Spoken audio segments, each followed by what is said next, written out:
ఈ రోజు మనం అభివృద్ధి పేరుతో జరుగుతున్న ఒక విషాదాన్ని చూడబోతున్నాం. ఆధ్యాత్మిక నగరం తిరుపతిలో ఉన్న శ్రీ వెంకటేశ్వర యూనివర్సిటీ పరిసరాల్లో దశాబ్దాలుగా చిన్న చిన్న తోపుడు బండ్లు పెట్టుకుని జీవిస్తున్న పేద కుటుంబాలపై మున్సిపల్ అధికారులు విరుచుకుపడ్డారు. ఇది కేవలం తోపుడు బండ్లు తొలగించడం కాదు, వారి జీవితాలను ఒక్కసారిగా నేలమట్టం చేయడం.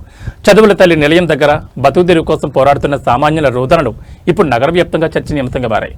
ఎస్వీ యూనివర్సిటీ రోడ్లో నిత్యం వందలాది మంది విద్యార్థులు పర్యాటకులు తిరుగుతుంటారు. వారిని నమ్ముకుని ఎంతో మంది పేదలు టీ కొట్లు, టిఫిన్ బండ్లు, చిన్నపాటి చిరుతిళ్ళు దుకాణాలు ఏర్పాటు చేసుకున్నారు. అయితే ముందస్తు సమాచారం లేకుండా, కనీసం ప్రత్యామ్నాయం చెప్పకుండా అధికారులు బుల్డోజర్లతో వచ్చి ఆ బండ్లను వెరగొట్టారు. ఆ బండ్లు వారికి కేవలం వ్యాపారం కాదు, అది వారి జీవనాధారం. పొద్దున లేచినప్పటి నుంచి రాత్రి వరకు ఆ కొద్దిపాటి ఆదాయంతోనే తమ పిల్లల చదువులు, ఇంటద్దెలు, ముసలి తల్లిదండ్రుల మందుల ఖర్చులు వెళ్లదీస్తున్నారు.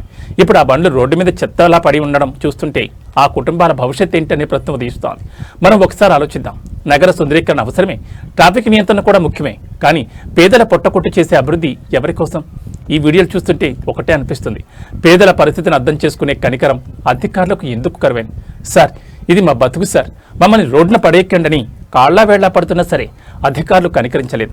కనీసం వాటిని వేరే ప్రాంతానికి మార్చుకోవడానికి సమయం కూడా ఇవ్వకుండా ఉన్న పడంగా బండ్లు ఎత్తుకెళ్లడం దారుణం.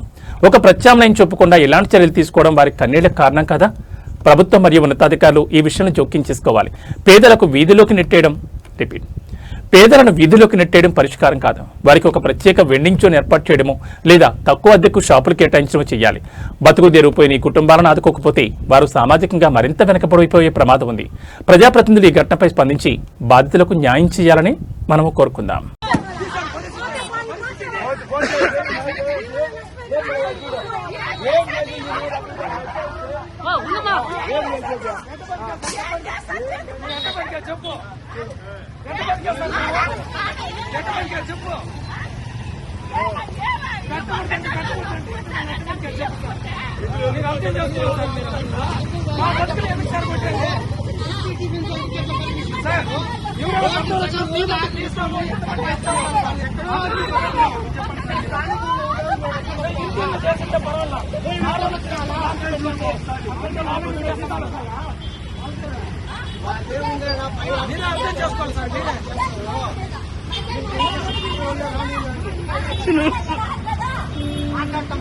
పది లక్షల మంది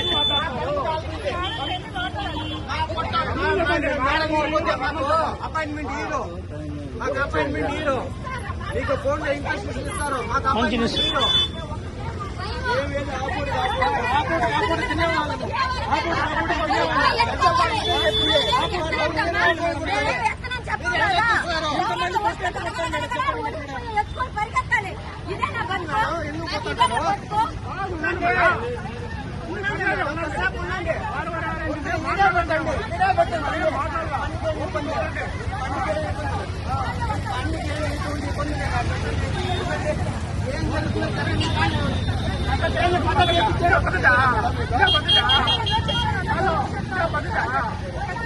మేడం పేరు ఏం పేరు?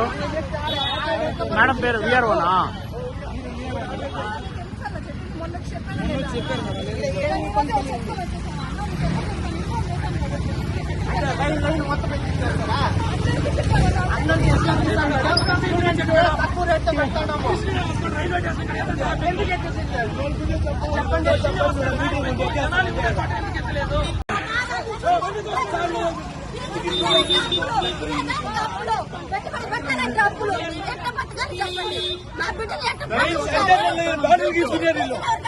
సెంటర్లలో ప్రచారంలో బాడీలు తీసుకున్నారు.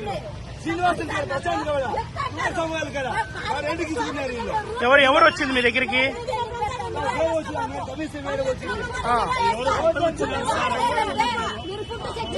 మీకు ఇంటిమేషన్ ఇచ్చారా? ఇంటిమేషన్ ఇచ్చారా? కోర్టుకు వచ్చి 550 రూపాయలు కడతాను, వచ్చి 100 రూపాయలు కడతాను, ఈ పోలీసులు 550 రూపాయలు కడతాను, వీళ్ళు వస్తారు ఓ పక్క, ఇంటర్ పోలీసులు కడతాను, నెల పార్టీ పోలీసులు కట్టారు, ప్రతి నెల కడతాను. 220 రూపాయలు నుంచి ఇప్పుడు 550 రూపాయలు చేశారు.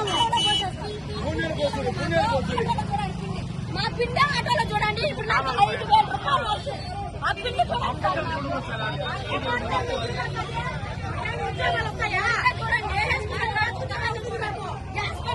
ఇబ్బంది చూడండి, పుచ్చకాయ చూడండి సార్. ఇంట్లో నుంచి తీసుకొని వస్తాను గ్యాస్ బండ, ఇంట్లో నుంచి తీసుకొని వచ్చి పెడతాను నేను గ్యాస్ బండ. గ్యాస్ బండ ఏమైనా దొరకతా ఉందా? 10,000 దొరకట్లా. 3,000, 4,000 పెట్టుకోండి. ఏంటంటారు సార్, అప్పుడు అయిపోయి ఉన్నాము.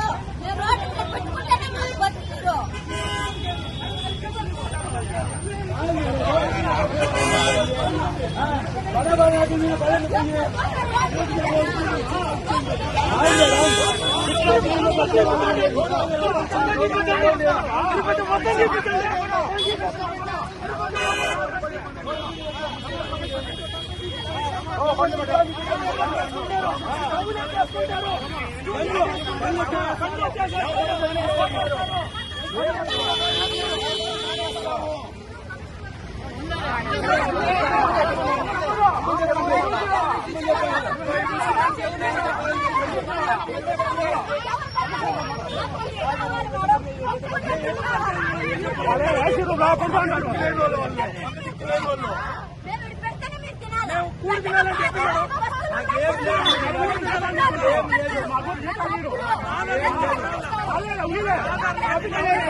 వాళ్ళకి ఎక్కడ ప్రజలు చూపిస్తారు, ఎక్కడ ప్రజలు చూపిస్తారు వీళ్ళు.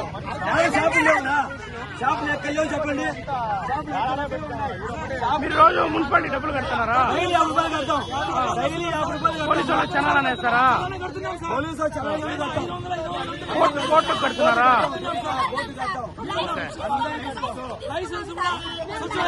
స్పెషల్ లైసెన్స్ తీసుకున్నారా?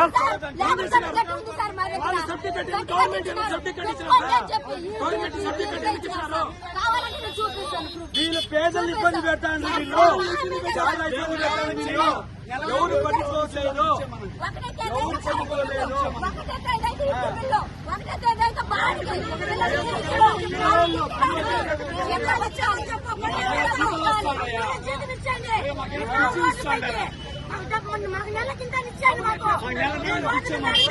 అందరిని అలానే ఇబ్బంది పెడుతున్నారా?